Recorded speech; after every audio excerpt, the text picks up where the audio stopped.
Hello, and welcome to another freaky romantic episode of Genre Grinder. My guest today is Arianny Pilarte, of the co-host of the Not All Podcasts Wear Capes podcast.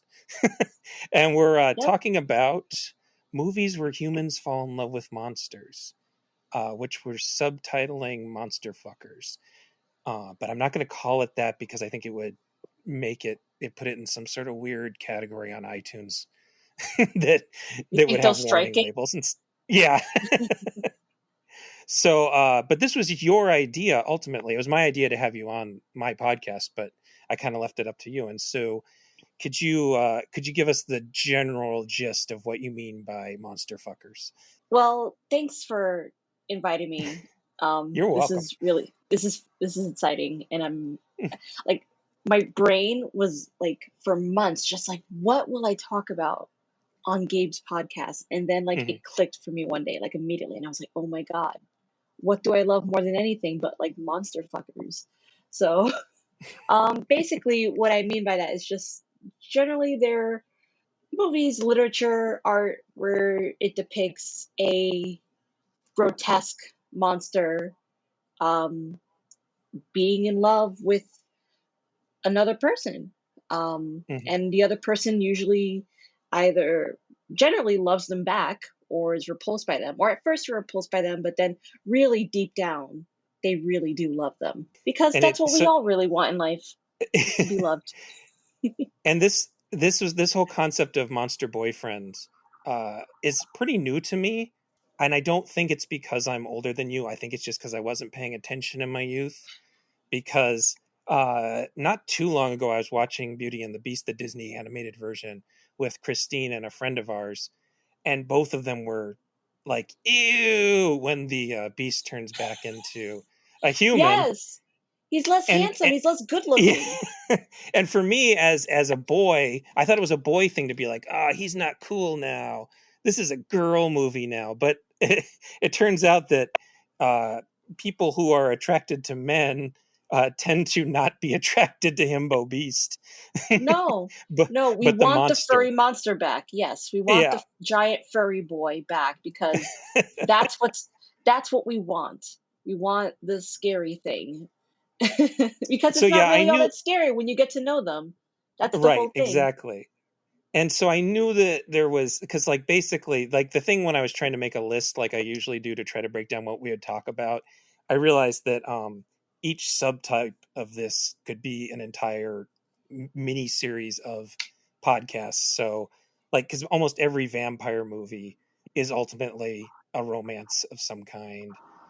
And there's a surprising number of zombie fucker movies, and a lot of ghost stories are romance stories or broken romance stories, and there's a surprising number of sea creatures that people want to fuck. That and then the more you think about it, the more you're like, whoa, is the Little Mermaid a monster fucker movie? and so it's just one of those things that was way more primal. I mean, there's Splash. Splash could be one. Exactly. And so the more you think about it, the more you're like, this was a deeper thing than I had ever considered. But so I think basically you and I both had one movie that we kind of wanted to cover. And then I kind of tried to pick two more that you hadn't seen that I thought fit the vampire and the zombie thing. And so we're just going to do 4 movies and then sort of have a sort of wrap up thing at the end where we'll talk about a couple of the other ones, because some of these I actually covered on other podcasts for unrelated reasons. But so in going in chronological order, like usual, we're going to start with 1987's Near Dark, which is directed by Kathryn Bigelow, and mostly famous for being a sort of bleak Western, Southern fried vampire movie that happens to star like half the cast of Aliens. Was Aliens before or after Near Dark? Aliens would have been a year before this, so they kind of went from one straight to the other one.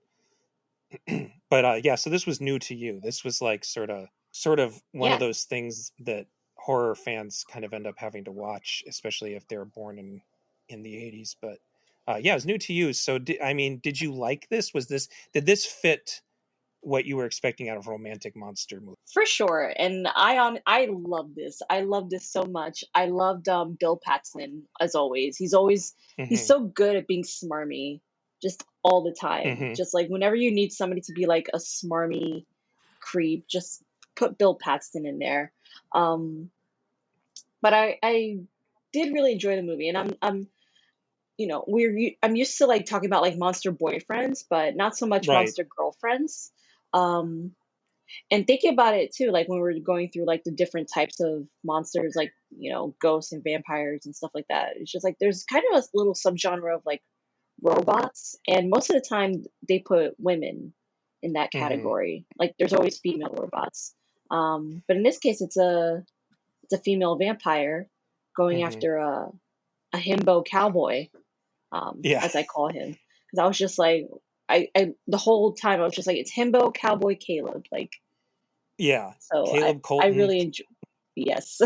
He's Adrian Pasdar or Pastar, who I only otherwise know from that horrible Heroes TV show. I never watched Heroes, but No, I don't bother. good for him that he got he. And he falls in love with well, it's kind of funny because he falls in love in that very because it's sort of a Romeo and Juliet thing, is the basic. A lot of these boil down to Romeo and Juliet with blank, like like how we called all action movies for a while Die Hard in a blank. A lot of these Yes, monster movies are Romeo and Juliet with a blank. with a And, monster, you yeah, know, with a vampire with a Frankenstein forbidden with a love with a tragic ending. It's usually how it yeah. goes. And so in this case, he has like a very like an ultimate like, oh, I already love this girl after meeting her for like a single evening. That maybe they never say if they have some sort of glamoring powers or something. Maybe May, played by Jenny Wright, has glamored him, but she ends up biting him and not killing him, so he becomes one of them. And most of the movie is about him sort of being indoctrinated into her redneck vampire family, who are kind of like they're like road traveling rednecks, and that aren't accepting him because he's a human, but also like he's helpful, but he doesn't want to kill anybody. Most of the movie's that, or his single father and little sister trying to find him and redeem him. That's pretty much the bulk. So that's where the Romeo and Juliet part comes in. So May's family is played by Lance Henriksen, who's he says that he was a fighter for the South, so he's very old, and Yeah. he's the patriarch. And then Jeanette Goldstein, who is not Hispanic, it turns out. No, she fooled a whole generation of people into into thinking she into was, thinking about but into alas, Vasquez, and she's the matriarch. And then Bill Paxton is the sort of older brother, goofball kind of guy, and then there's a kid played by Joshua John Miller, who's it's never really implied how old he is, but he's like stuck. It's like Kirsten Dunst in Interview with the Vampire, where he's kind of stuck in little kid mode, but he's actually ancient. Lance Henriksen even calls him old man at one point. But the basic thrust is this sort of him trying to join the family, and then his family trying to get him back to the good human side. as as a family is supposed to do, want their Yeah, son back. and it actually has a happy ending, unlike Romeo and Juliet, or reasonably happy. Whereas you As would happy just as it can expect, get in these types of movies. yeah, they unvampire them pretty easily. You can't believe no one never thought to do this before. How quickly the dad figures out to how to unvampire someone. It's just a blood transfusion. But one of the things, well, I mean, it's a Kathryn Bigelow movie too, and so she's one of only two women that's won an Oscar, and she's really known for her action movies, uh, specifically Point Break Point Break. with Kim. Yeah, and but this is more like her early stuff has a kind of cool mellow vibe to it, where just things are kind of being moody, and the movie's kind of over before you even know it. It just sort of like one scene rolls into the next. I think she's really good at that kind of. Oh yeah, I like when I watched it, I was like, this movie moves. Like, there's no wasted time here. It's just like very punchy and very a lot of stuff happening quickly, which I appreciate because a lot of movies obviously these days tend to meander for so Mm-hmm. long because they want to include more jokes, they want to include more vibes, they want to, have big huge set pieces.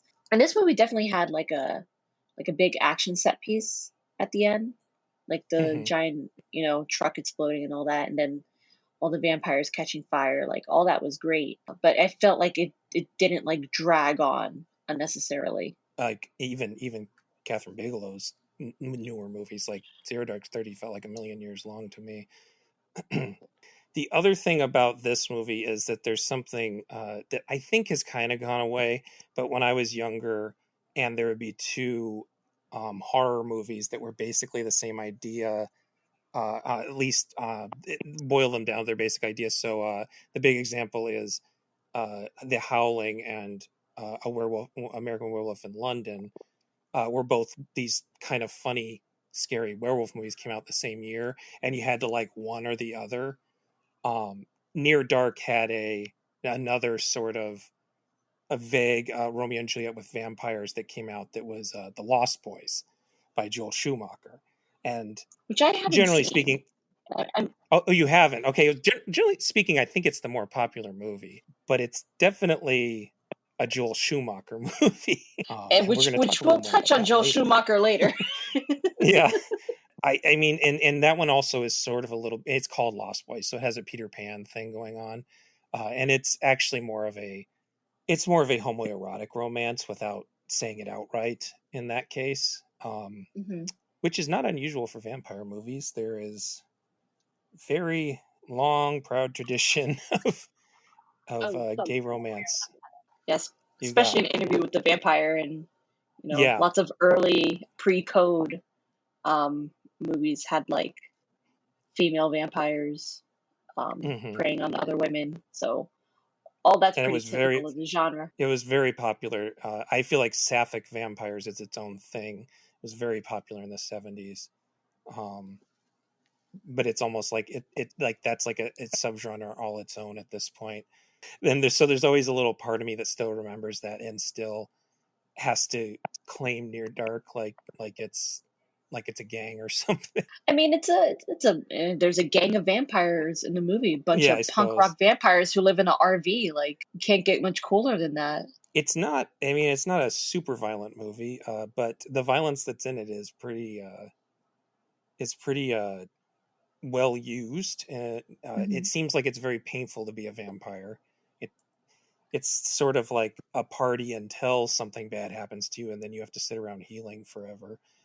Yeah, it sucks. Like, a lot of movies tend to typically show it just looks like they have like a really bad like stomach flu. They're just kind of like holding their guts because they're Mm, just like, oh, it sucks. I'm dying and I'm hungry and just like, and they don't know what's wrong with them. They don't know what's wrong with them. It's just it's always interesting to see how different movies take that, um, like a transformation scene and try to be like, yeah, how horrible and painful can I make this? yeah, that's true. A lot of movies make it about the hard part of being a vampire is having to kill people, and this is a case where most of the vampires in the movie revel in killing people. Hmm. The hard part is not being able to be anywhere and really raise a family because you can't be found out. You have to make sure there are no survivors or witnesses to all the shit you're doing because you are vulnerable. Even if you're effectively immortal, you are vulnerable to like depending on where you live. I mean, I guess if I was a vampire, I would not choose to live in the American South, where particularly sunny a Yeah. lot of the year.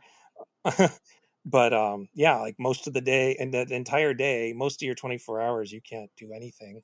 So yeah, that part's not fun.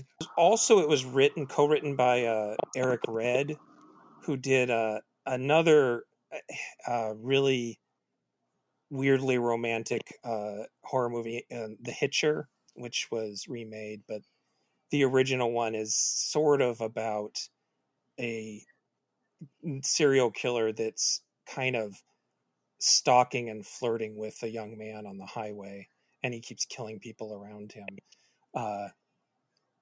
And Rutger Hauer is the lead in that, and he really reveled in the fact that it has all this homoerotic subtext. But the guy is played by the main character is played by C. Thomas Howell, and it's kind of funny watching the making of DVD because C. Thomas Howell is adamant that there is no homoerotic subtext at all. I don't know why he would say that, but yeah, I can't think of any other Southern Gothic kind of vampire movies. I'm sure I'm missing one. Vampires in New York. Oh yeah, okay. So there is a Southern Gothic thing, and it's called True Detective, True Blood. True I forgot Blood. about True Blood. True Blood is, And then and yeah, Eric the Vampire, kind of, yeah, because Louis from the South. yeah, I in forgot the about. film. I'm just thinking about the Tom Cruise character not being of the South. But yes, True Detective. Damn it, I did it again. True Blood. That ran True like Blood. what, six seasons, and that 6 had seasons, something like that. Yeah, and I think yeah. they're remaking it again, from what I heard. Are they? Oh, of course, yeah. That had succubi and witches and Fairies. yeah, it's kind of like a fairies. Yeah, werewolves. Yeah, I mean, I suppose we can't really talk about vampire romance without at least acknowledging the Twilight books and movies. Oh, sure. Which actually, when Twilight was such a hit, the Blu-ray version of Near Dark I have that Lionsgate put out has they redid the poster to make it look like Twilight. Are It you made it look very serious? romantic. Yeah, it's pretty Oh my bad. god. You gotta show me that. I gotta see that with my own 2 eyeballs, because that is. Yeah, it's pretty embarrassing. That was kind of the thing. Yeah, everybody was trying to cash in on that for a while. But even if I thought the Twilight movies were pretty dull, I guess the last one has that cool fight at the end. Yeah. I enjoy them, actually. Like, Yeah. unironically. I do enjoy them. See, I and understand the hate they get. Like, I'm not dumb, and I yeah, understand where it comes from, but I'm not gonna lie and be like, I hate this. I'm like, I don't. I absolutely didn't. I actually love them. I love the soundtracks. I like the cast. You know, yeah. Well, and that's the it's just thing is I everything think else around it that sucked. too many people don't like Twilight because it kind of represents girls liking something, and you're not Yeah, supposed to. exactly. And people shit on teenage girls and the things that they like, which Mm-hmm. is why I'm here to champion Yeah, teenage girls and say no. Teenage girls are right to like what they like, and they are the tastemakers of yeah, everything, typically. yeah. I mean, I just found them kind of dull. I didn't. I think that Oh that no, was their that's biggest fair. problem is that they kind of. That's literally fair. It feels like they made them really fast and like didn't have like a sort of visual idea in mind for most of them. And that's, I guess, the last one kind of had more going on because there was action scenes. Yeah, and they changed directors for like every movie. I think yeah, just the last two were yeah, Were done the same, but it was basically one movie split into 2 parts anyway. So right. Which I don't know if we still do that, but that was definitely a thing for a while with any sort of popular adaptation of a book. We had to make the last one 2 movies, Harry Potter and Hunger Games and Twilight The all had to be Hobbit, they 2 made it movies. into the Hobbit. They made it They into made 3 movies, and it's like, why? Who said that you could I do that? For what reason? yeah, I remember when people were mad about it being turned into 2 and then it was like, "Oh, by the way." Never. We're doing it. We're doing it one more time. We're splitting it in 3, and it's just like, And okay. it's going to go on forever and ever. This little kid's book. Yes. Yeah. Yeah, I don't know if I didn't count anything in any of the Lord of the Rings or Hobbit movies as monster fuckery. I feel like the monsters in those movies are pretty grotesque. I guess the Balrog's kind of sexy, but There's somebody out there for everybody. I yeah, I promise mean, you. and maybe elves count as Oh, monsters because they're not oh human. yes. Oh, So, Orlando Bloom had a big thing in the early oh 2000s yeah, as Legolas. Like, everybody was all about him as Legolas. hmm Yeah. Yeah, I remember that. But so we're gonna move. Unless you have some, do you have anything else to say about this about Near Dark? Um, I just I love baby Homer. I'm like, what kind of vampire name is Homer? I'm like, how adorable is this? And I do Maybe, feel bad, especially for like kid vampires, because they're just like, you know, they're so much older than they are on the inside. But he was like trying to shoot his shot, and he was like, oh, there's another little girl yeah. my age Uh, I can kick it with forever. actually that's one of the more disturbing scenes in the movie is when he sort It of is. kidnaps another child. Yeah, That's like that's yeah, and that. the other side of the coin of like the Hmm. monster fucker narrative, where it gets into like really like messed up territory.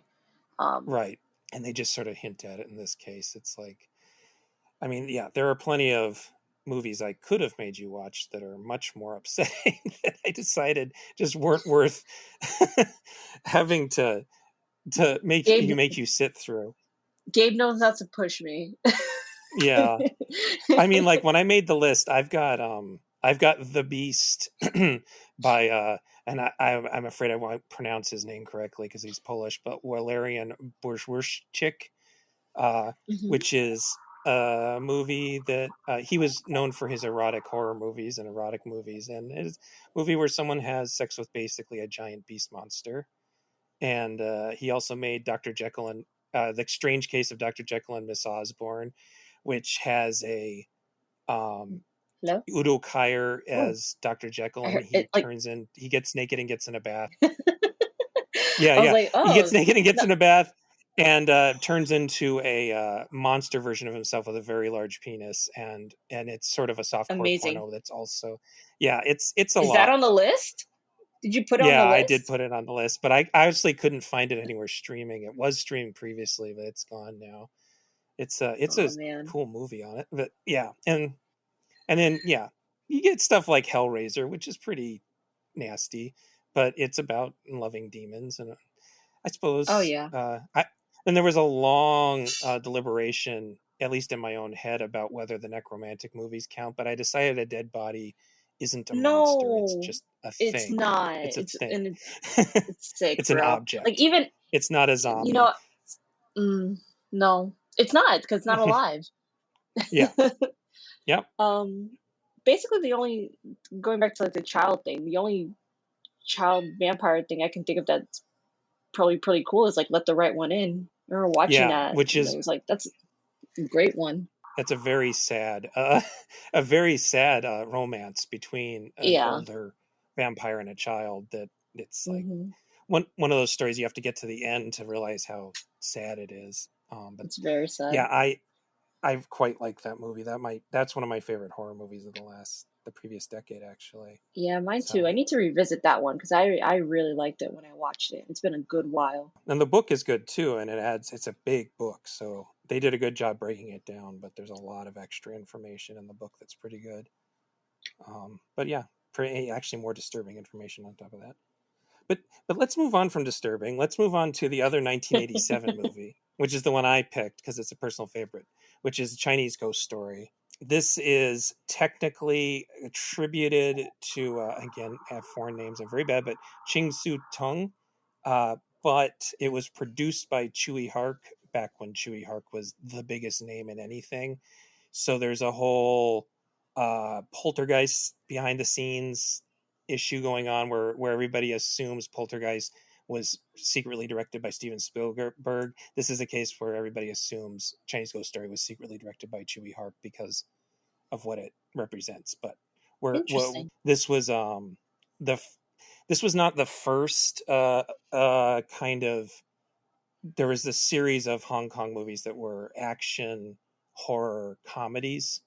The two really big ones were Encounters of the Spooky Kind with Sammo Hung and Mr. Vampire, which is my favorite and the funniest one.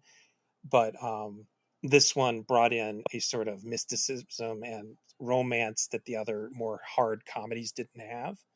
So it went on to be one of the most popular movies of its era. It's about a tax collector who ends up having to spend the night in a haunted place where a sort of ghost woman she's almost like a succubus, but she doesn't actually do the succubusing. She's just sort of leads men to a place where then her creepy demon mom can absorb their essence Their powers, and yeah, or their powers, their yeah, essence.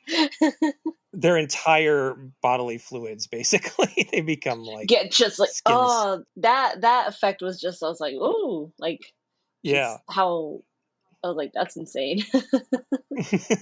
And so that, but then this guy is such a kind-hearted person that she sort of falls in love with him and decides to protect him. There's a Taoist priest that sort of is hunting these demons and ghosts, who is so moved by their love that he decides to help them too. And I think one of the things, I've seen this movie a million times. I think this was the first of these Hong Kong kind of action comedy things that I saw and made me want to see more of them. So I think it's a really good place to start, assuming it's your first one of the kind too, Arianny. That I think you haven't so. seen I anything can't think similar. of Yeah. can't not that I can think of. I mean, I probably have, definitely like, a lot of the Jackie Chan action comedy stuff. Yeah. More of the with a lot more martial arts, but I've never seen anything that was also kind of like a spooky, Hmm. like it's literally in the title, a Chinese ghost story. Yeah. You couldn't get you couldn't get more literal than that. And I did really like it. It gave me a lot of Sam Raimi vibes. Yes. With the Yes. comedy and how the camera, moves, and even the tree monster. I was like, there is a tree monster Hmm. in this movie. Like, it's wild. Yeah. Fortunately, the tree monster doesn't rape the poor man. It just sort of grabs him. Yes. Yeah, it just kind of Though grabs him and scares him a little bit. I think that the idea is that the demon mother is a tree demon of some kind, and so she can control the trees. So I don't know if, but then she's also just a tongue sometimes, a really big tongue. So Yes. it's a little esoteric as far as because the part of the thing that makes it fun is that it's not a Western concept of a ghost. It's a Eastern concept of a ghost. So it can do different things, and a demon for that matter. Yeah. Uh, it's their version of hell, and the movie kind of ends with this plucky guy standing up to the literal uh, powers of hell because he wants to save this ghost that he's fallen in love with. I really like the fact, watching it again, thinking about what I liked about it, other than that it's pretty funny and it looks cool, is that there's this whole kind of version of a kung fu underdog that's usually a guy who needs to overcome his own ego or physical limitations to sort Yeah. of ascend. But in this case, he has no interest in being a hero at all. He just wants his Oh, tax collecting job to go better, you know. And that's what I'm saying. he He's such a sweet himbo. Like, he doesn't. yeah, He just wants to be good at his job. He finds a girl that he likes, and everyone's just telling him, "Do not mess with this girl. She is a ghost. She's a monster." And he's like, like the Little Mermaid. But Daddy, I love him. Like, yeah, he doesn't care. He doesn't care. and he So and so like the fact that it's his love and sweetness that makes him powerful, and not doing a million push-ups or learning the ways of the 36 chamber Shaolin, and he doesn't have to overcome an ego and all the crazy stuff that happens in most kung fu movies, that he feels like a Sam Raimi character, except for the fact that I guess Sam Raimi characters tend to be sort of full of themselves, but yeah, he's kind of he's more yeah. of a Spider-Man type. He's like a Ash is kind of a fool of Spider-Man. himself. Yeah, Yeah, he's more Spider-Man than Ash. But yeah, you're right. The Sam Raimi stuff is not an accident. That was definitely Chewie Harkin. The couple of interviews I've seen, uh, he says that he was definitely inspired by the Evil Dead movies. This was also a movie that I discovered because there was this show. It was by BBC show, I think, called The Incredibly Strange Film Show. And in the early 90s, they used to show it on Discovery Channel, back when Discovery Channel had like no original content, and they were always needing to look for stuff. And I think it's only 6 episodes mm, long, and they couldn't even show some of it because you can show a lot more on British television. But there was a whole episode on Chewie Hark movies, and it just showed you all the best bits. And I was like, "What is this? This is so cool!" And it's some famous British guy hosted it. I wish I could remember his name, but he's probably a transphobe now. So. Yeah, well, considering how the British tend to be. And comedians in particular. Oh God. Hi guys, I decided it was incredibly mean for me to say that and not actually look it up. The Incredibly Strange Film Show was hosted by Jonathan Ross, who did have a minor kerfuffle after defending a J.K. Rowling tweet, but has gone back on it after talking to his kids and says he doesn't want to be a dick. So you know what? I was wrong, or wrong-ish. All right, bye. This is also it's very loosely based on a very old folk tale. There's a series of short folk tales, the strange tales from a Chinese studio that was written in the 1700s. I read a synopsis of the original version, and it's a little less romantic. It's that she's a ghost and she died at 18, was interred in a temple, and was coerced into participating in ritual murders in service of a demon.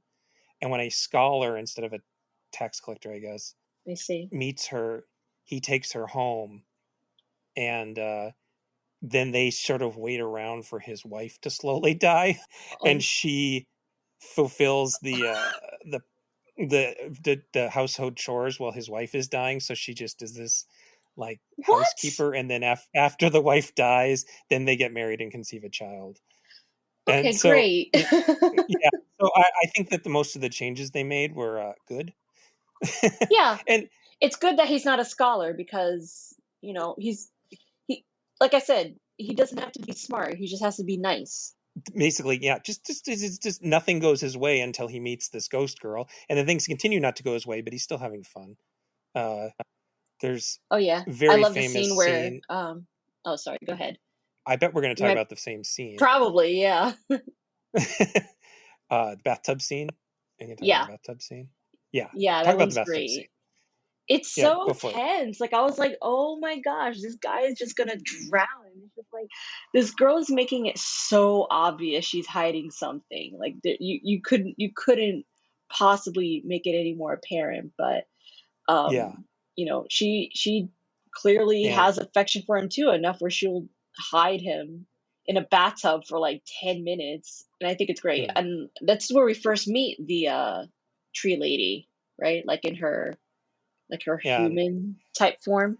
and they don't really say them. I'm assuming the two ghost sisters are the same basic idea. They do call her mothers, so maybe they maybe Yeah. they are demons, but it Well, you she know mentioned something how like when she gets married, one of the other sisters will be able to have the house mm, that she stays in. So I guess it's kind of like she has like her favorites, and then she like gives them away, and then like there's a hierarchy of ghost girls. mhm. That's right. She's supposed to be married off. So on top of all the Yes, other problems going on, she's supposed to be married off to like a pretty high-ranking devil demon type thing. which is typical in fairy tales. They don't want to be Yeah, married to the person they don't want to be. They want to be married to the simple, nice fella. I but did make a note it's about the you made a note. Yeah, I did make a note like about the tree monster because it's just like, you would think with the ghost story, um, you know, the ghost would be like this terrifying monster, but no, it's like actually like a tree demon lady. And, obviously she's not gonna be considered a romantic figure Mhm. because she's not pretty. Which is, it's She's a a thing. man. They hired a male actor Are you and put him in serious? drag. I had no Yeah, idea. uh, I just yeah, thought they it's were a just like, male oh, they just actor, I thought they just put a and lady in like a and bunch of also like if ugly makeup. no, it's a guy, and the voice is dubbed by a man and a woman. If you notice, it Yeah. switches between masculine and feminine, which is a really cool touch that I did not get the first time I saw the movie. I thought that there was something going on with my dub, but yeah, I think it's a cool touch that the demon is not really male or female. It just is presenting as female, sort of. It's this sort of it's its own thing, and it has sort That's of a interesting. harem, I guess. Yeah. But this was, like I said, extremely popular. So it had two sequels that I've never seen, um, and sort of led into a bunch of some of them by Chewie Hark too, a bunch of romantic kung fu movies, which was its a thing at the time, but it became like different. And some of the more famous ones are the Bride with White Hair movies, which were done by Ronnie Yu, who then went on to do The Bride of Chucky, which is technically a Huh. monster fucker movie. Yeah, Yeah. about a woman who falls in love with a demon doll. I guess the doll can be a monster. I'll allow it. You know. Well, and another thing I do like about this, which is not uncommon for Hong Kong films at the time, is that Nip Susian, the ghost, the heroine ghost, is she's the powerful one, and she has a lot of screaming and being taken hostage, but she also does everything she can to help in every situation. She's her own she's her own superhero too. Like, he doesn't have superpowers, he just wants to help her, and so he enlists the help of the monk with his own superpowers, and between the monk and the ghost they can get away. Yeah. And I like that. I think the monk And too I kind also of looked at reminds me of a. I keep interrupting. no no I'm no so sorry. I'm it's bad at this. okay. It's okay. No, the monk reminds you of Van Helsing. He's like a Van Helsing figure because he's just kind yes. of like, you don't understand. The ghost is bad. You have to keep away from her. And he's like trying to warn him over and over and over again because obviously he's the wise old monk. And I assume this is like something that goes back in Chinese literature, but for me that character is first appears in Encounters of the Spooky Kind.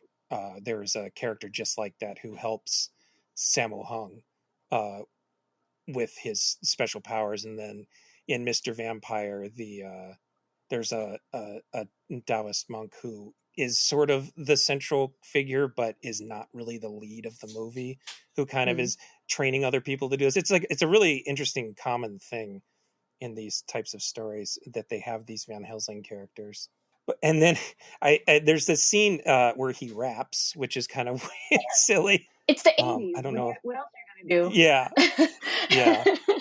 So they wrote him a little rap while he's practicing his monk attacks.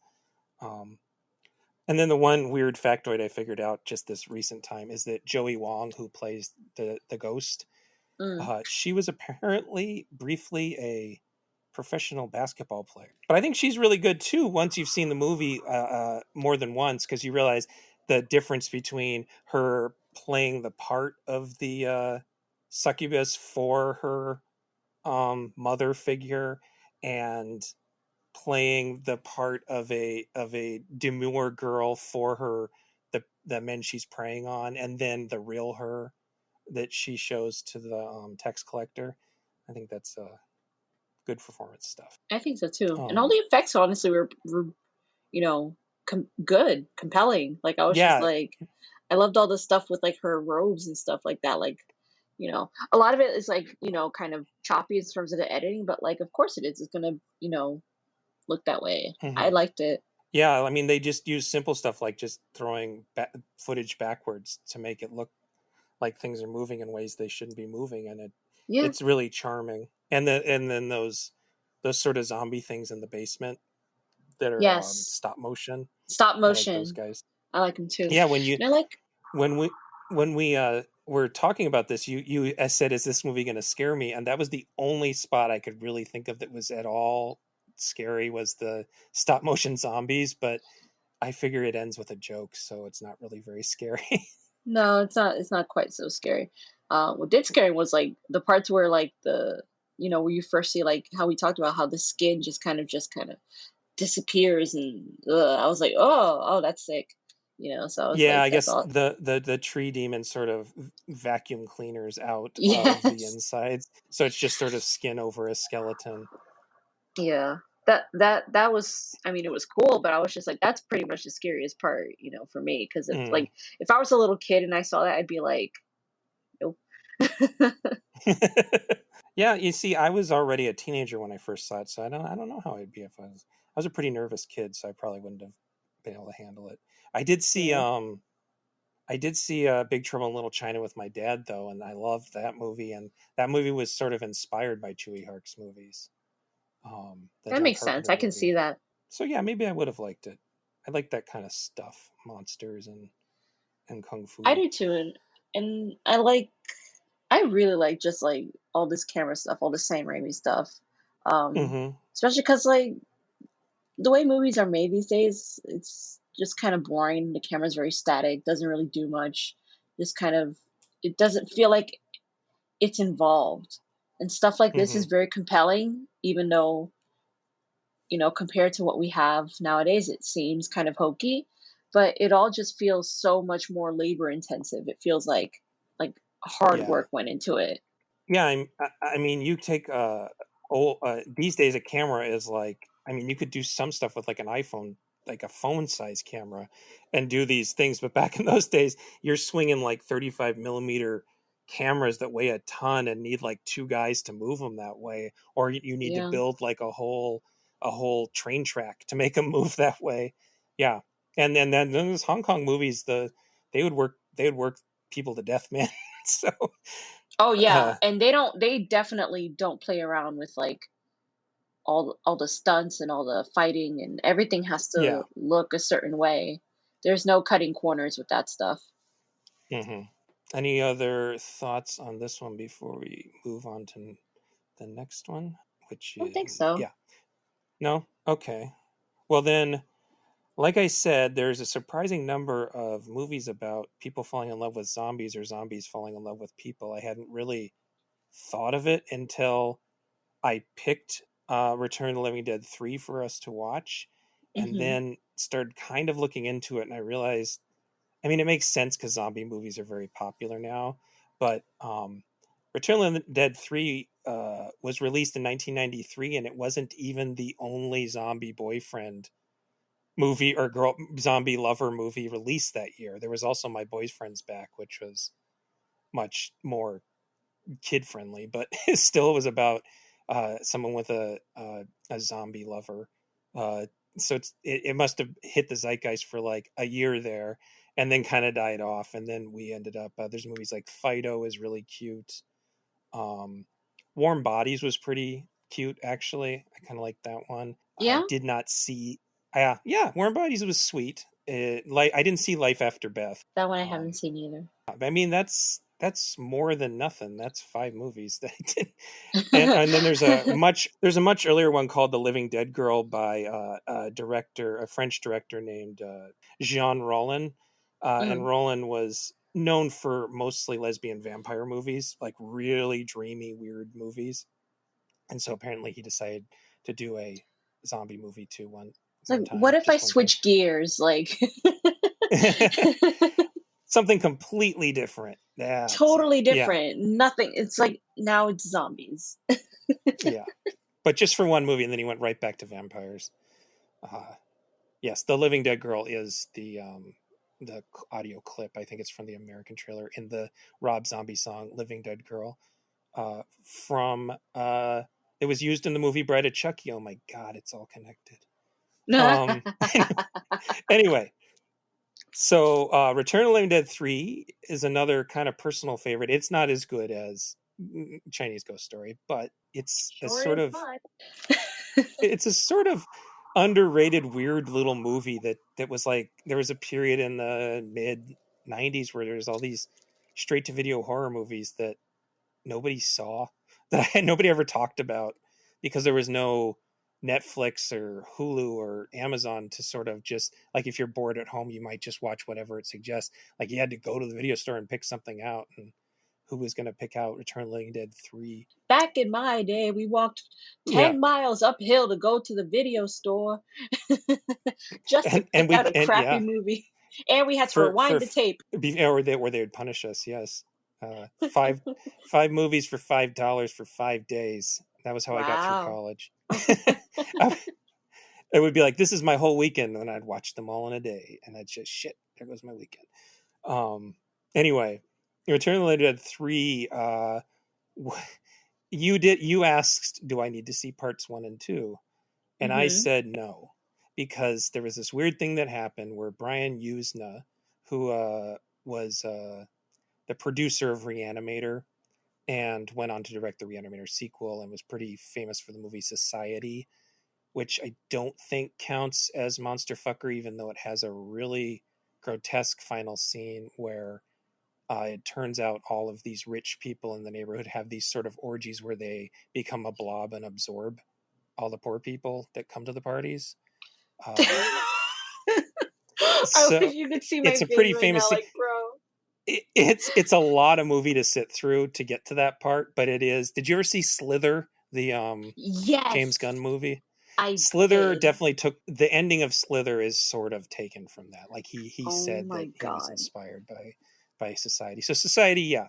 But I decided it wasn't really monster fucker. But he's into that idea because the Reanimator sequel, Bride of Reanimator, is all about monster sex, and Reanimator's about zombies that want to have sex with humans, and From Beyond is about people who want to experience the greatest sex ever and end up getting sucked into an alternate dimension where everything is blobby and and your body and someone else's body can't be separated. And so he's definitely into that idea. But then in this weird little period in the 90s, he bought the rights to Silent Night, Deadly Night, and Return the Living Dead to make two movies that were completely unrelated. He just wanted the name recognition, I guess. So Silent Night, Deadly Night 4 has nothing to do with the other Silent Night, Deadly Night movies. Return of the Living Dead 3, the only thing it has in common with one is the idea that there are these vats that the government has put zombies in, and that zombies cannot die even if you shoot them in the head. No matter what you do, you can't kill them, so they have to just house them in vats to keep them away from people. And that's pretty much the only connection it has to the other And two movies. So and they explained that pretty the quickly. They idea get it out of the here is way. that, They I mean, it stands on its own, right? It's like you don't have to yeah, see a whole sure. movie about that idea. Yeah. No, not at all. Um They're very efficient with how they kind of make that clear to the audience.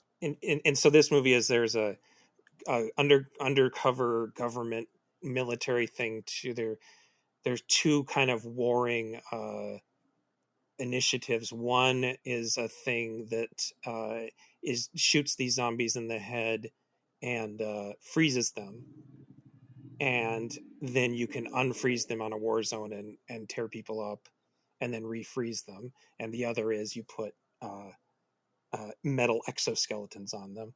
Both these sound like terrible ideas to the audience, of course, um, because zombies just make more zombies. I don't know how you fix any of that problem. I don't know how you release zombies that eat people and make more zombies and then expect that to It be a sounds like something like an idea they just kind of like like they're like, what if we do this? What if we put it like they're like, oh, that's gonna look cool. Like it was just like something that looks cool. It sounds like yeah. what they wanted to do. It And doesn't it have to felt make like, you know, sense. in the 1990s, the military was bored enough to try something like this. And so there's the just totally underwhelming boy who's and his super awesome rad goth girlfriend, and his dad is the kind of guy in charge of the brain freezing thing. And so they go watch the demonstration, and they're like, wow, oh my god, I can't believe zombies exist. And then they have a motorcycle accident and the girl dies, and he stupidly takes her back to resurrect her, and then everything goes to shit and they go on the lam. Do you remember And the so note I again, it's sent a you when I was watching? yeah. Tell the note you sent me. I was literally just watching this and I was just like, no hospital, only Frankenstein gas. Because it's just like, Yes. why? He doesn't think to take her to a doctor or nothing like that. He was just like, I'll bring her back from the dead using this stuff that we just saw. Even though they literally saw a zombie come back from the dead, not get properly frozen, and eat two people and create two more zombies. What could possibly go wrong? But at the same time, if I was as unappealing as that boy and that girl loved me, I might be willing to risk Armageddon to bring her back from the dead. I get it. You're Because like, I understand. because yeah, it's like God. He is just. I mean, I'm positive that they hired him because he was supposed to be a handsome actor. And I don't really necessarily blame the actor, but he just spends the whole movie going, "Oh no." Yes, it's literally it's like, and it's not even like in a cute himbo way. He's just kind of like, "You idiot, you dumbass! Like, what is Yeah. wrong with you? Like, do something smart for once." And he's just kind of whining and just kind of like, "I can't believe my life." And it's just like, you can't really. So yeah, I totally get that. Uh, the cool girlfriend who becomes zombie girlfriend is played by Melinda Clark, who this was like ideal for me. I didn't see it in '93. I probably saw it. I was probably in high school, so '95, '96. But Melinda Clark, I had a huge crush on Melinda Clark. I can't remember what TV show she was on, but I remember she was in the movie Spawn as the special ops woman who murders Al Simmons before, and then he becomes Spawn. She was on the OC. Oh, the OC. So I didn't actually watch the OC, but I definitely saw the ads for the OC. I don't Anyway, watch the OC, but I also only saw the ads for the OC. Hi, I looked this up too, and I don't think I had seen Melinda Clark on something specific. I think I had just seen all of her bit parts throughout the '90s and early 2000s. But there was also a thing where you had your early '80s zombie movies like Dawn of the Dead, which is '70s, whatever. And the Italian ones, these super gory zombie movies, and then it's hard to believe in the year of our Lord 2021 that there was ever a time when there weren't a lot of zombie movies, but there was a time when there weren't a lot of zombie movies. So the idea that this pretty gory, it had an unrated video release, this pretty gory zombie movie even existed, that was enough. Having a gory zombie movie that had Melinda Clark in it was basically enough information to make it a must see to a 16-year-old me at the time. A 16-year-olds everywhere named Gabe Powers. Yeah. Hmm. You know, I rewatched it and I kept on thinking, because this came out on Blu-ray recently, and so I rewatched it for the first time, and I thought it wouldn't stand up. And it's not a great movie, but it's a good Brian Yuzna movie because it's basically a comic book. Yeah, Um, I honestly really enjoyed it. Like it's yeah, definitely this is the if I see a movie called Return of the Living Dead 3, I probably would have never watched it if you hadn't told me to watch it. I'm yeah, gonna keep it straight up because it's just like it seems like the kind of thing where it's just like, well, I can skip it, but no, I'm yeah. just like, you know what? I like this. This was really dumb, but also really cool at the same time, and really funny. And it kind of fits the Romeo and Juliet, but with blank. It's sort of Romeo and Juliet, but with zombies. Except for she doesn't really have a zombie family that's trying to keep her away from the humans. No, But the dad is definitely chasing down his son to try to rescue him from the zombie that he created. and what schlocky movie wouldn't exist without a touch of uh racial stereotypes in there? Because I was just like, what is going on here That's with this black man? Yeah, and I assume that was uh, Yuzna, who is technically mixed race, I believe. Yuzna Mm, trying his best. He's Filipino. He's Filipino. He's just Filipino, so he's not mixed race, but he is not white. But he's not black either. I think yeah, that was a very '90s way of trying to be progressive.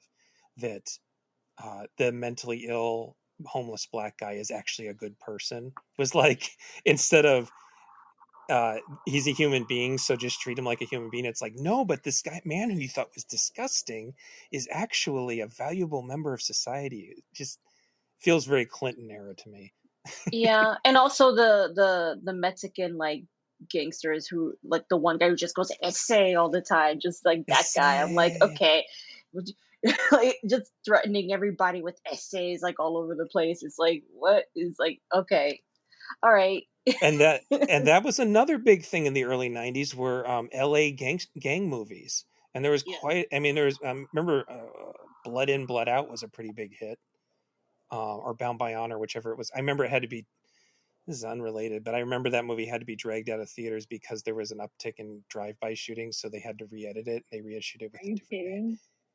No, it helps having grown up in Southern Arizona where a lot of those gangs were active, but like there was definitely that was actually part of the appeal to me at the time, is that I kind of recognized this macho, even though the one actor is clearly pushing 40 and not in his 20s, but the SA guy is not. Uh, super young, but that was part of the appeal to me at the time, is that it was a sort of cartoon version of something I recognized. I think my favorite line in the whole movie is they're playing a video game, which is I think Street Fighter, but the girl is saying she wants to leave, and he keeps saying, "No, I'm still playing." And the one guy goes, "If we would have left when you wanted to, he never would have made it past level 7." Yes, it's so cute. Like it's just like it's like a teenage thing that they would say, but it's just like none of these people are teenagers like at all. Yeah, yeah, And I um, felt bad for the store clerk. I was just like, this guy's having a yeah. really bad day, like a really bad day. Yeah, he basically, a store owner gets shot during a confrontation because she's trying to figure out why she's so hungry. That's, I guess, another Return of the Living Dead thing that's specific to that franchise, is that they want to eat brains instead of just body parts in Oh, general. So oh, the is whole that where that zombies eating brains, originated? yeah, is from Return of the Living Dead. And it's explained in that movie as that eating brains, something about the chemical makeup of brains, makes the pain of being dead go away.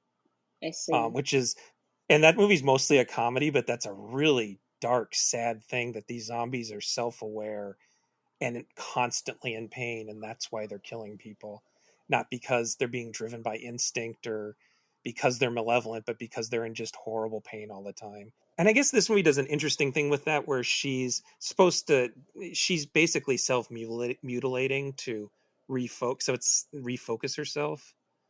Um, which is just an excuse to show gory special effects and get her naked, but Yeah, pretty uh, much. is an interesting idea. And I'm sure in the back of their heads they were thinking about cutters. Teenagers that were cutters was like a new news thing back in the mid 90s, early 90s. Like, so I'm sure that they had that in mind. And then one other thing about the poor, so yeah, there's a confrontation and the store owner gets shot, and they agree to, if he lets them use their car, his van, uh, they'll take him to the hospital. And then the cops show up and he wants to go with them. They're like, it's too late, we got to go and we got to run. And I think that there's one moment of political uh, statement in that the cops shoot the first time she ever eats brains is because the cops shoot the innocent store owner, that they're not even asking questions, they're just chasing down this car that's fleeing, and there's a man in the back seat asking for help, and they just shoot him. Yeah. No questions asked. And I don't think that that was a coincidence. They could have shot his brains out. The gangsters could have shot his brains out, but they No, they created a had the situation where the police. cops did it. And we're not very far separated from Rodney King at this point either. So I'm No. almost positive that was a And very also how purposeful. ineffectual the military is as a whole. Yes, Like yes, they're so bad at their jobs. Their hmm zombie killing thing is a gun that has to be plugged into a wall or something, and it only hmm takes one bullet at a time. And I'm just like, and then what is this? it doesn't even really work. It No, like it wears doesn't off work. too quickly. And then the movie ends with this like thing that feels like should have happened in Return of the Living Dead 4. It feels like the movie comes to a natural end, and then there's this whole extra set piece where she's been captured and he's okay, and he sees that all the zombies, including the Riverman, are being fitted with these exoskeletons and used for war, and he decides to free them. Even as a zombie, the Riverman is a nice guy. I know. He is. It's an ill-advised magical black man thing, for sure, which was very popular at the time. I'm sure. Yeah. Uh, but yeah. So the military is not even efficient enough to not have a teenager who is just part of a breach wandering around and creating a second breach. And yeah, I mean, it ends on a cool scene. I like the sort of puppet effects that they use for Riverman's limbs. They get shot off, but he can still move because he has the exoskeleton on. So it's like hands not attached to anything but metal bars Yeah. moving on their own accord. It's a cool effect.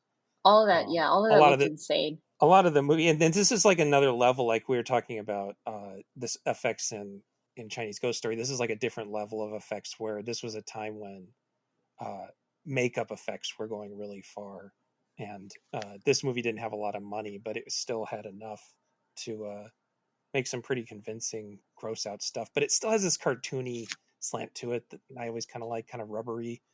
Hmm.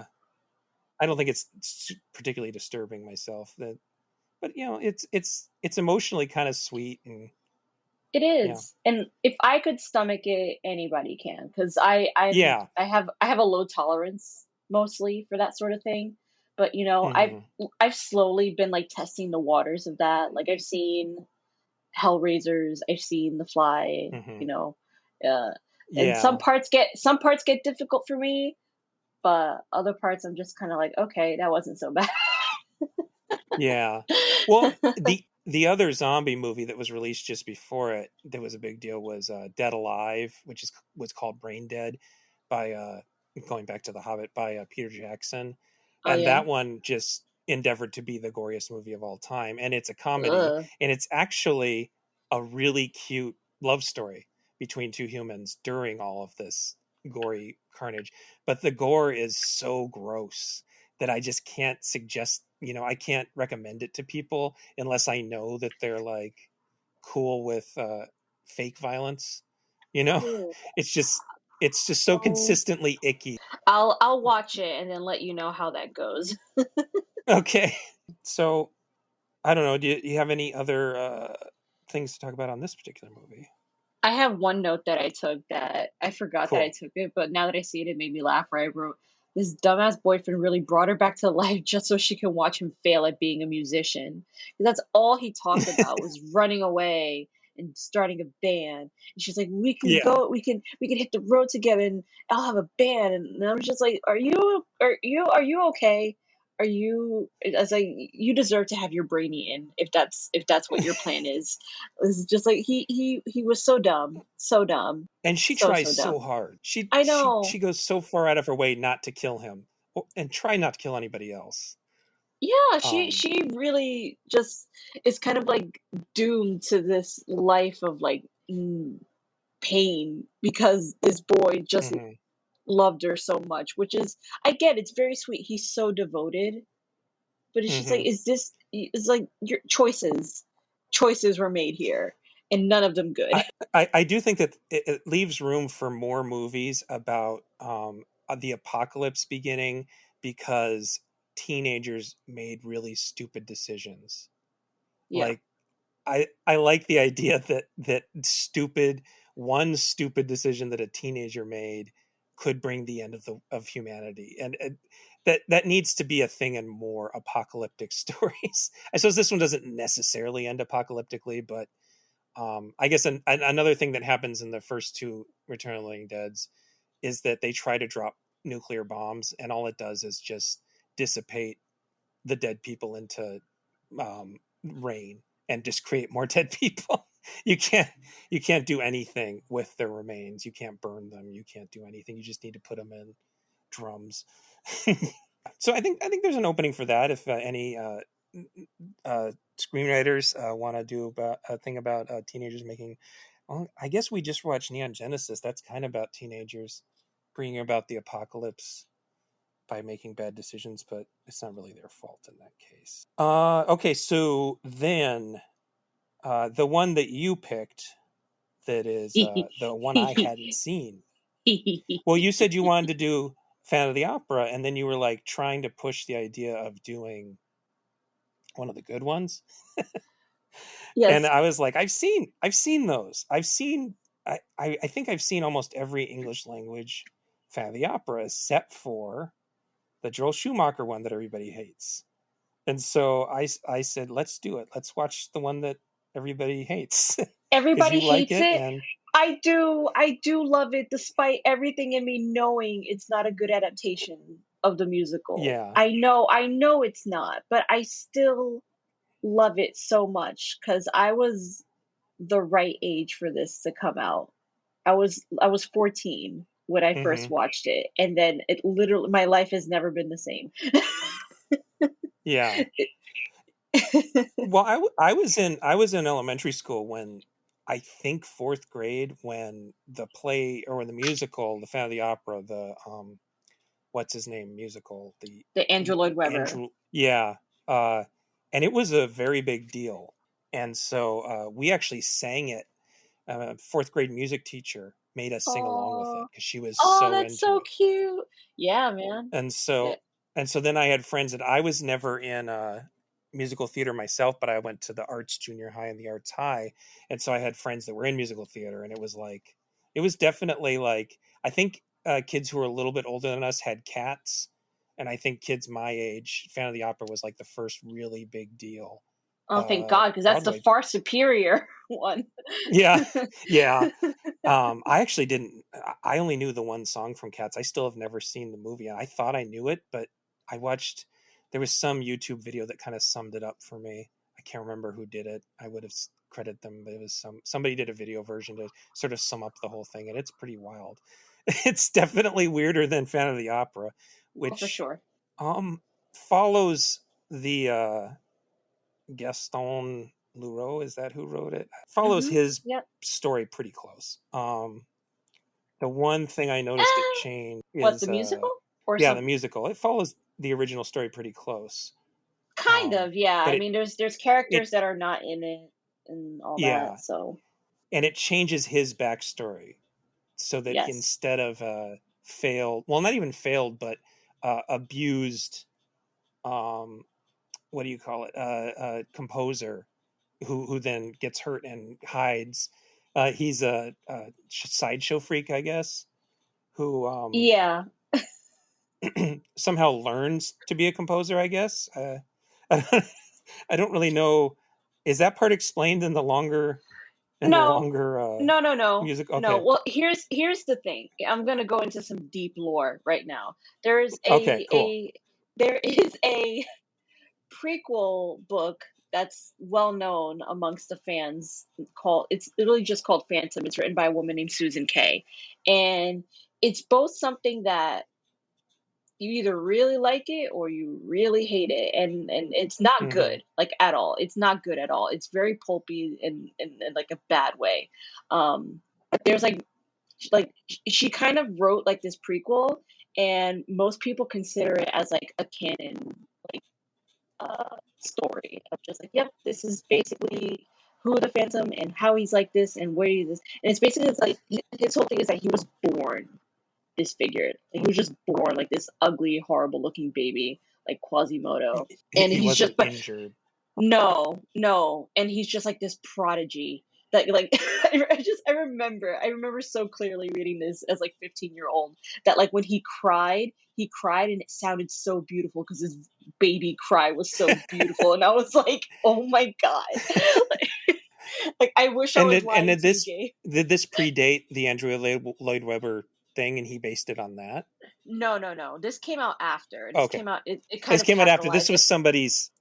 Ah, okay. Yeah, yeah, yeah. I'm pretty sure it came out after. I have it, and I'm pretty sure I can look up like the copyright there. It's literally behind me, like on my Okay. shelf, because I think I stole this from like a public library. Yeah, copyright 1990. So this is after the Oh musical, yeah, but yeah, that's when the musical was like at its absolute height. Then at its huge peak. Yeah, and it's just like its this. zenith. Yes, and Well, and I was going to say that's one of the funniest things about this movie version is it is like a decade behind when it should have been released. Yup, yup. And we could have had Antonio Banderas. What we Oh could yeah, have that would have had. been. What we could have had. And there is video online of Antonio Banderas singing the title song with the original Christine, who originated the role on Broadway, Sarah Brightman. Yeah, so you can look that up and just be like, what could have been. Do you remember was Schumacher attached to still at that point? Because it does feel like it was made for him. Like he feels like the right choice to do this. Um, he would have been coming off the Batman movies. Ooh, did that derail it? I bet that derailed it. Maybe, I didn't think of maybe. that. I don't know who was attached to direct it. It's funny. I never even thought of like to think like who was attached to direct it. But I know like Andrew Lloyd Webber was like so possessive of this that he basically was just Hmm. like, I am in charge of all of picking everything and everybody. And like I think he Hmm. invested like a whole lot of his own money into this production because he really wanted control over like how this movie was going to be made. I mean, yeah, again, I think Schumacher is the right guy for the thing for the job, but Oh yeah. 1995 Joel Schumacher Not would have been the yes, I perfect guy for the agree. job. Yeah, even if it leads into the ridiculousness, because Hmm. and Those I are the feel best like this. parts.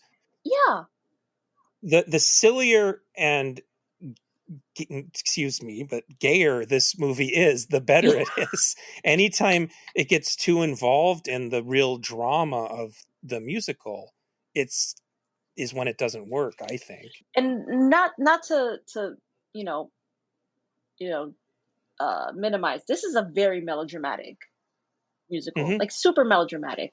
Um, Yeah. but I think it definitely has, there's definitely a queer aspect to someone who is, reviled and hides and hates himself Hmm. and just wants to be loved. Uh, I think there's definitely a lot of like queer relatability to that sort of Hmm. thing. I definitely uh, can see why Joel Schumacher for me. A lot of people definitely don't like his adaptation of this, but for me, it's definitely has a special place in my heart. Well, You know, he directs it a lot like, I mean, speaking of being kind of out of date, he directs it like those Michael Bay Meatloaf music videos of the mid 90s. It feels like I Would Do Anything for Love a lot of the time, with yeah, like a million Dutch angles and really diffused lighting and soft focus and stuff. It's almost like he's doing an impression of early Michael Bay instead of kind of being his own guy. I think the yeah, opening is the most successful Schumacher part. I think that the sort of introduction to the playhouse. Well, shouldn't say the opening. The opening, the flashback structure is quite bad. Um, but once we get into the oh, the movie framing device proper, freaking sucks. God, ugh, it's amazing how bad the old age makeup is.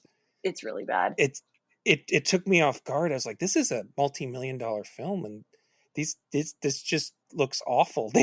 They look like people It, with crap on their faces.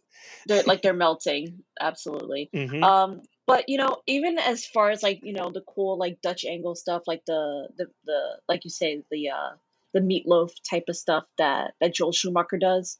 That's kind of like Michael Bay. Hmm. He also has some really crappy shots that I think Hmm. just kind of like ruined the mystique of it and just kind of ruined like the one that everybody makes fun of a lot is when we like are first introduced to the Phantom, like the camera just like um zooms in through like the cracks of like the theater and then you see the top of his head.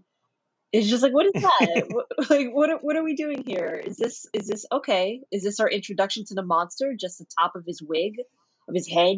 Just like, all right, Yeah. I guess if that's what you want to do, fine. Like, it's just like I mean, mm, it's also clear that the stage performance sequences are the best too to me.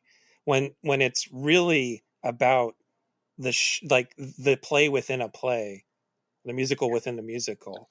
Those yeah, all look really good because they're being approached more like how you would approach a musical and how you would frame. I mean, they go behind this the curtain and stuff, but it still is a little more contained in this sort of interesting way.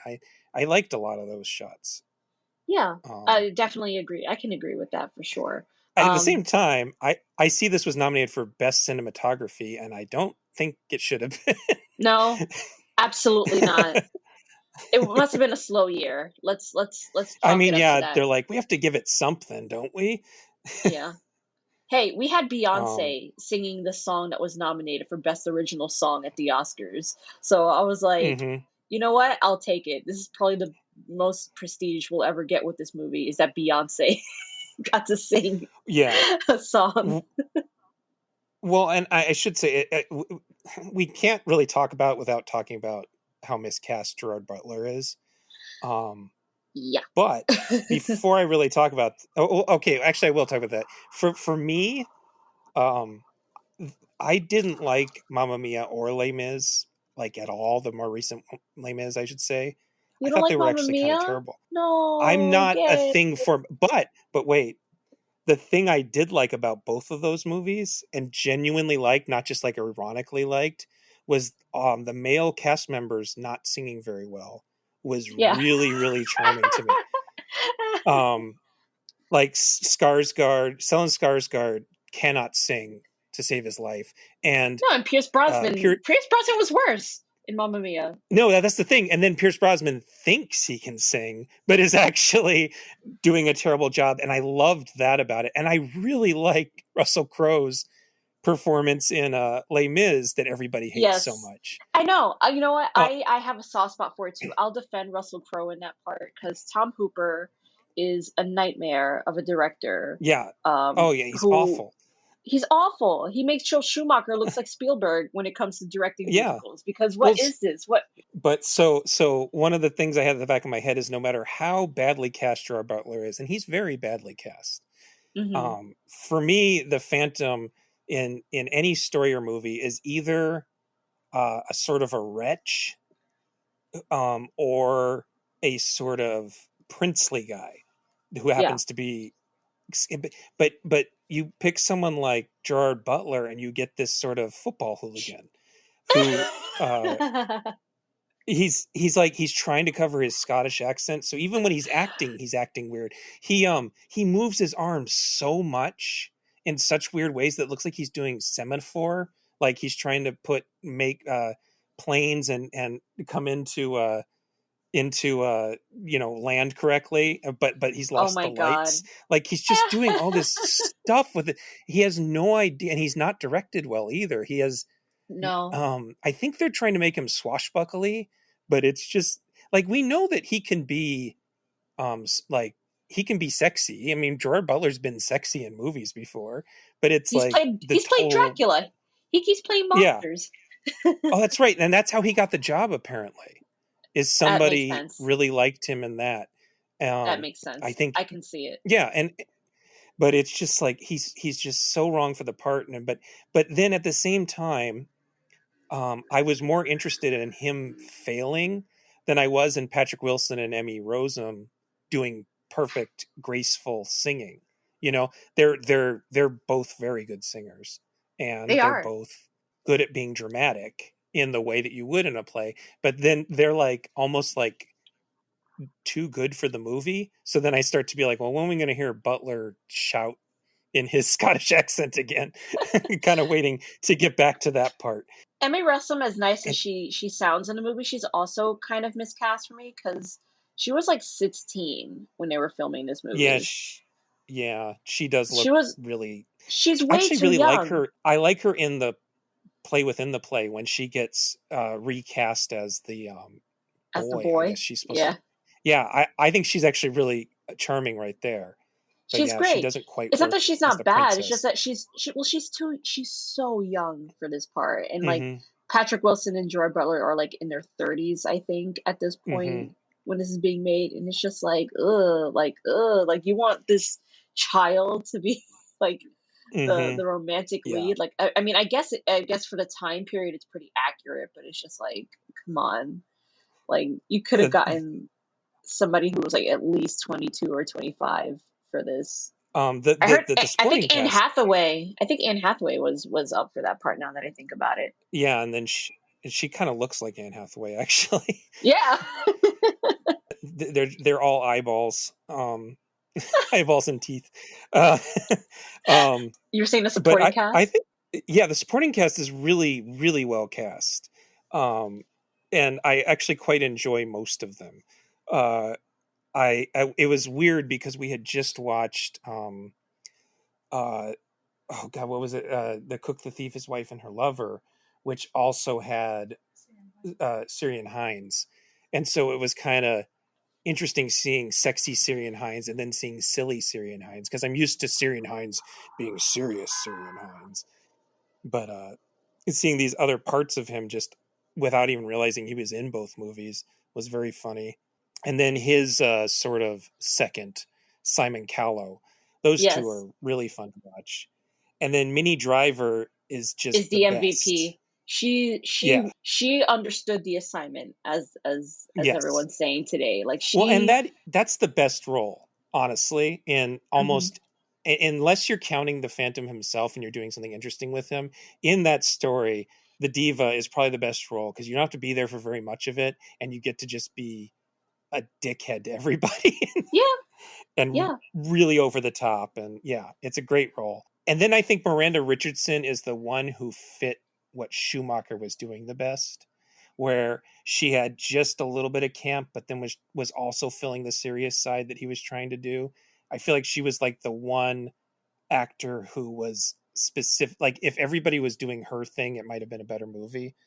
But instead, you kind of have everybody doing a bunch of shit all at once, and it just feels like noise. Minnie Driver and Syrian Hines, it's they're comedic uh, fodder, but like everybody else, I think that Miranda Richardson is probably the normal MVP of the Yeah, for picture. sure. I mean, I've always said that Phantom kind of lives and dies with who's playing the leads, particularly the Phantom. Mm-hmm. And if you fumble on that, everything else just kind of falls apart because he is the monster. You know, there's a Mm-hmm. reason. This is basically like my lead-in, besides Beauty and the Beast, to like the monster fucker genre. Mm-hmm. Especially Yeah. because a lot of these monsters are like Byronic types, and Mm-hmm. this fits the Byronic hero to like a T, like literally. And Yeah. that's why there's this appeal for it. And there is no appeal here. There's nothing really monstrous here. Like he's not scary. He's not No. scary. And when we get the reveal, it looks like he just has like a little burn mark. Like there's like I'm like Yeah. it's not grotesque, it's not upsetting, it's there's nothing there to emphasize this man is a monster other than like he kills people sometimes and kidnaps people, Yeah. and it's just like that's not monstrous, that's just being a creep. It's just like there's more Yeah. to this character than just being a creep. You're supposed to pity him, you're supposed to feel bad for him, and at this and the whole time you're just kind of like this guy sucks, man. Like Well, I as someone I really like the silent film version, but that movie runs into the creep problem too, where you yeah. never particularly like the Phantom. um, and so does the Universal one that came out in the 50s. I actually quite like the Hammer one that came out in the 60s by Terence Fisher. I think that Herbert Lom makes a really good. It's not the musical version, of course, but Yeah. he makes a good Phantom who's threatening, but also like he has the Byronic thing going on where he's sort of like you get why someone would fall for him. I think that's probably my favorite overall of all these adaptations. I mean, this one, the Joel Schumacher one is not the worst one by any stretch. Uh, No, I mean, we got Phantom of the Mall, which is pretty bad. Uh, you everybody loves got Phantom of the Paradise though. Fahrenheit of Paradise is great, and it's a really. I mean, that's my that if we're counting that, that's my favorite because that's just a really interesting way to deal with it, and it's like the most '70s movie, in a very good way, like a way that I bet felt dated in the '80s, but now feels perfect. Um, and then I'm going to say Dario Argento, and people are going to think I'm talking about Phantom of the Opera, but Dario Argento's opera takes the bones of this story and turns it into a murder mystery that kind Hmm. of falls apart at the end, but it's still an interesting idea about a up and coming diva who replaces another diva after an accident, and how someone is murdering people around in her orbit. People are being murdered, and she keeps being forced to watch as her friends are murdered. But then there's Dario Argento's Phantom of the Opera, which is the first really awful movie he ever made. Uh, and the funniest thing about that, and Christine's giving me an evil look because Julian Sands plays the Phantom in that, with even less facial scarring, literally just Julian Sands. That's it's not no mask or anything. It's just Are you Julian Sands. serious? Yes. The funny thing about that movie is it really seems like Argento watched Batman Returns, which has the Joker origin where the Joker's deformed baby and his parents throw him in the sewer and he's raised by sewer penguins. Um, Pretend I said the Penguin and not the Joker there, because the Penguin is the one in Batman Returns. This is just people threw their deformed baby in the sewer, and he's raised by rats, and so the Phantom has just been raised by rats. Is the big difference in Dario Argento's horrible version Amazing. of the story? Yeah. Have you seen the Robert Englund version? Yes, and then that one's kind of cool because he wanted to make Phantom of the Opera, and they wanted to make a slasher movie because he was Freddy Krueger. Yes. And so they have this really elaborate time travel contrivance Yeah, to I remember that because make it I've seen that modern. one. Yeah, Yeah. it's just Uh, ridiculous. but once you get by the time travel contrivance, it's pretty good. Kind of Phantom of the Opera with a slasher put over it. It's and he's particularly good in it, especially because he doesn't have to sing. He just No, has to be. which I appreciate. Robert Englund's good. I mean, Freddy Krueger is all about a guy who is disgusting trying to have sex appeal. So, thrusting his hips and stuff. So I Yeah. feel like he's perfect for the Phantom. Yeah, I like that one too. There's a couple more I haven't seen, I guess. I'm looking at the list now. I've never seen The Phantom Lover. Oh, that's Chinese, so I still have seen most of the English language ones. Okay, cool. Anyway, Phantom of the Opera's, yeah, he's one of the original. Him and I guess Dracula and Yeah. uh, The what's it called? Hunchback. Actually predates Dracula. Well, the Hunchback, but then uh, uh, mm, what is the book you just read, Christine? It was the old vampire story. Oh, Carmilla. Carmilla. No, Carmilla. Yeah, Carmilla actually barely predates Dracula and is the first lesbian vampire story. It's not necessarily super romantic, but this idea has been around for their children upstairs, literally jumping up and down. I don't know if the mic is picking this up, but I don't hear listeners, nothing. if you hear thumping, okay, well, hopefully they didn't pick it up. Excitable kids. It's not bedtime yet, I guess. It just got dark out. So yeah, that's my take on the Phantom of the Opera. I think it's a pretty bad movie that is not hard to watch. It's 2.5 hours long, or 2 hours and 20 minutes, and it does not feel that long. That was my biggest fear going into it. Was I saw the runtime and I was like, oh.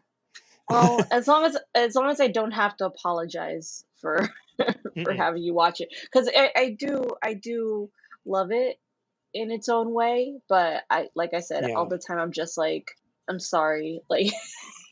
Yeah. Yeah.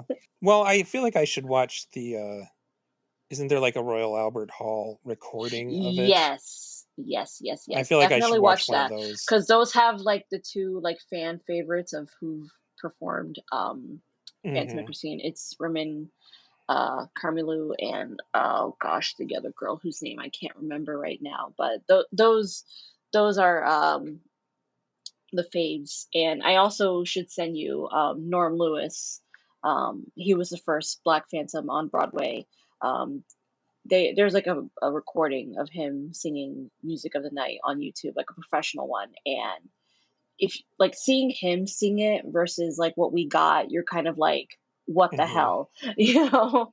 And even the stage makeup, of like the like the reveal of like his face, like you're just kind of like, well, why didn't we get that? Why didn't we get like a skull reveal? Like why didn't we get like they could have done like Harvey Dent in The Dark Knight. Like it literally could have been that grotesque and it would have been understandable. And instead, my man just needed like, some ointment on his face, like some sunblock. Like yeah.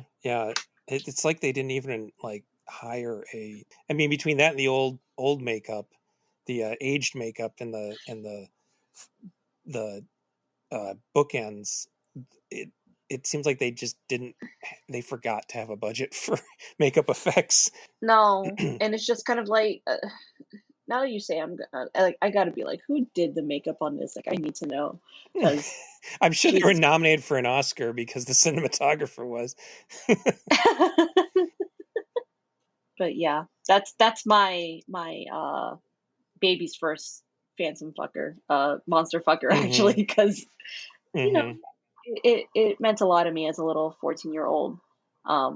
But yeah, we could Yeah, have gotten better. I've actually I've actually seen a comparison online of some of the uh, different Broadway ones singing a line and then uh, Gerard Butler singing the same line that I Oh my found very god, funny. like the like like the Something high about like note that. he's supposed to say hell and it just goes hell. Oh. Yeah, Exactly what you're talking about. yeah. Poor guy. Yeah, I'm sure he thought that maybe he thought they were gonna auto auto tune him. That was a thing at the time. Auto tuning they might definitely have. existed. Who knows? Oh god, But it was even worse. So yeah, those are the four movies we watched. We were gonna squeeze in Guillermo del Toro's The Shape of Water, but kind of just ran out of time. But that's probably the only Oscar-winning monster fucker movie, and it is definitely one that does not. There's monster fucking involved. It's not just love making. Like we no, don't see no. most of it, but it we understand the mechanics of it. Yeah, there's a cute scene where she kind of explains how all that works. How the parts work. Yeah. Yeah, it's really funny. And I guess another thing we didn't cover would have been, well, I guess Del Toro in general. Yeah, Um, I think that's, the two Hellboy movies have a lot of that. which I haven't seen To the myself, point, but I know they definitely have aspects of that for sure. yeah, I just assume that Shape of Water must have been at some point he must have had, because I remember the Abe Sapien character, who's even played by Doug Jones, is a different fish man. Uh, I know he was going to have more to do in a Hellboy 3, so I'm wondering if Shape of Water is sort of came out of the unreleased Hellboy 3 or unmade Hellboy 3 and Creature from the Black Lagoons that were never actually shot. If Del Toro just sort of reshuffled those scripts and made Oscar magic out of it. And then well, another one we were talking about cartoons or kids movies, I should say, is that a lot of Hayao Miyazaki's movies have a sort of even if it's just platonic love between a creature and a human. It's pretty much all of them have something like that. Yeah, yeah, like a friendship between this giant like creature, Like just wanting to be friends with like this little human. I would say, like Howl's Moving Castle is the most Byronic of those because he's like a bird man and who's always moody. Um, and then Spirit Away has a dragon man, and Ponyo has a fish girl. Yeah, they all kind of got that going on. So he's really into that idea. I think a I mean, lot I of guess these are traditionally like come from, in a way, kind of like an Eastern sort of thing. yeah, Um, or folklore in general. Folklore, yeah. Yeah, and I think well, another one I didn't make you watch that I was very close to making you watch, but then I realized we could talk about it for 2 hours was Possession. The Andre, it's another Polish name. 1981 film. We'll just say that much. You guys can look up the director's name, which it is a literal monster fucker movie, but I don't know how it kind of fits in with the romantic side of things because it's like a pretty big divorce allegory and all that kind of thing. But that's a really fascinating movie. If people have not seen that, it's not streaming anywhere, unfortunately. Yeah, it's Um, nowhere like at all. And I even looked up to see like, well, maybe somebody has like a physical copy of it, and like some people are like selling it for like $150, and I'm like, yeah, nope. and then well, another thing for comic book fans is the Swamp Thing comics are a huge, especially after Alan Moore took over and they became a big time love story, monster and human woman love story that gets all metaphysical, and that's pretty much the thrust of the entire story. And the movie version of it does sort of take a little of that. Um, but if you're like, yeah, if you're looking for comic books about this subject, I don't think you can get much better than Alan Moore's run on the Swamp Thing. And we do have a Candyman movie. I think it came out this weekend. I haven't seen it yet. that I don't know how much romance is involved with the new one, but there's the first two definitely are all about monster seducing humans, so Yeah, so that fits as well. yeah. And everybody loves Jennifer's body. Like that movie has Hmm. really cemented into like the hearts and souls of people everywhere. I Yeah, saw it it in was. theaters and I loved it. I loved it from the Yeah, beginning. it was very badly received, and then sort of I don't people know picked up on why. it. I don't get it. I literally don't because I'm like I that was so awesome. I saw it on Blu-ray, and by the time I saw it, I think that things were already turning around. I think it was just the theatrical release, and I think it was unfortunately a lot because Megan Fox had her name dragged through the dirt after the Transformers movies. Yeah, I Um, guess a part of that, and I think a lot of people too kind of like were turned off by the way Diablo Cody writes dialogue. mhm. You know, just like I think it's her best. I mean, I can understand being annoyed by it in some of the other movies, but I think it really works well. And then the other one that I guess we're not going to see this year because it just got held back is that there's Venom 2, and Venom is oh definitely, so that's yeah. another comic book I suppose that you have.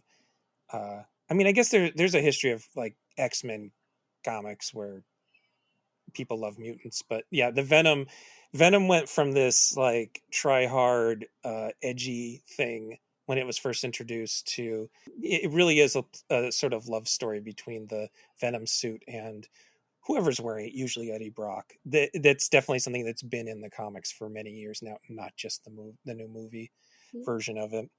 Yeah, and that's another movie where like people, I guess, it was received kind of like either badly or lukewarm or whatever, but Hmm. it has like a really like big following. Like people really love Venom and Eddie Brock, like their whole dynamic. Which is it's I cute. think It's it's like the 'cause- best thing in the movie. in my case, it had such terrible trailers that I just didn't bother seeing it Yes, for a long time. that's the thing. The trailers suck so bad. It's like, Hmm. okay. And then, of course, the biggest movie of all time, Avatar, Oh my God.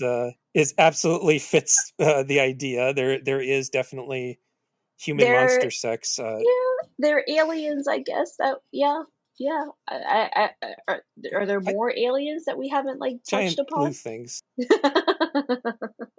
I don't know. I mean, there's apparently 5 sequels already filmed that just haven't been released. So who I knows what other refuse to believe.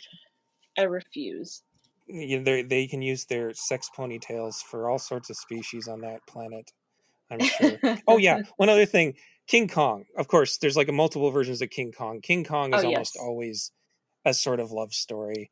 Even in the new one, when he's not necessarily in love with the humans, he has like a good sort of platonic relationship. Like in the new one, Kong versus Godzilla, he has this like little sister character. So those are always usually about this big monster that is deep down a real softie who 'twas just loves beauty that people. killed the beast. You know that Yes, exactly. that line, Yep. which it's cemented itself in history, but I think it's kind of like the monster fucker ethos in a way. Hmm. Um, Yeah, a lot of these end up pretty sad. yeah, So that's kind of our list that I wrote down. Can you think of any big ones that we didn't talk about that you wanted to cover? I Um, mean, as everyone knows, my love for Jeff Goldblum runs deep. oh yeah, of course. The Fly, And that's a it's a good messed up tragedy one. too. Oh yeah, Yeah. for sure. Yeah, that's one of those movies that I saw too young and it was too fucking gross to take, and then I I saw watched it it too again and old and then it was still too gross for me yeah, to take. it I was one watched that it they a played year on ago. TV. They played on TV and edit surprisingly little out of Are you back in the serious? day.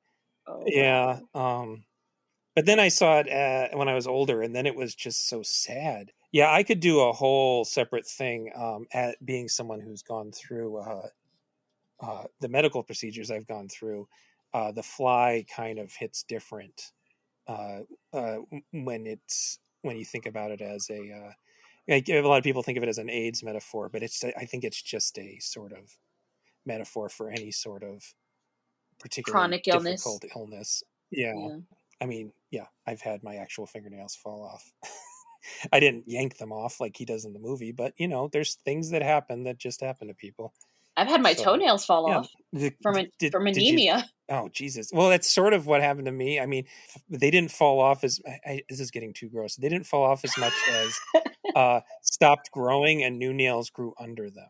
But yeah, Nah, so the fly is my shit fell off, like off, and it I just was fell like, right off. yeah, and it didn't even hurt, and I was just like, what's happening? Like I was scared. I got legit scared, and I was like, oh god. I mean, they're back. I have my toenails back, people, in case y'all are Yeah, worried.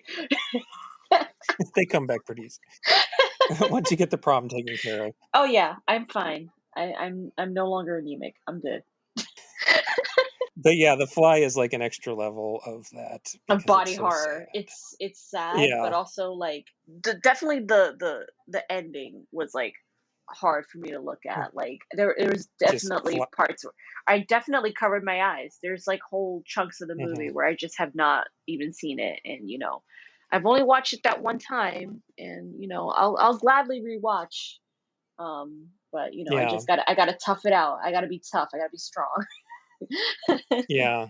I'm sure Yeah. everybody out there has their favorite, monster Hmm. that they love. Hmm. Everybody does. I don't care who you are. Everybody loves a monster.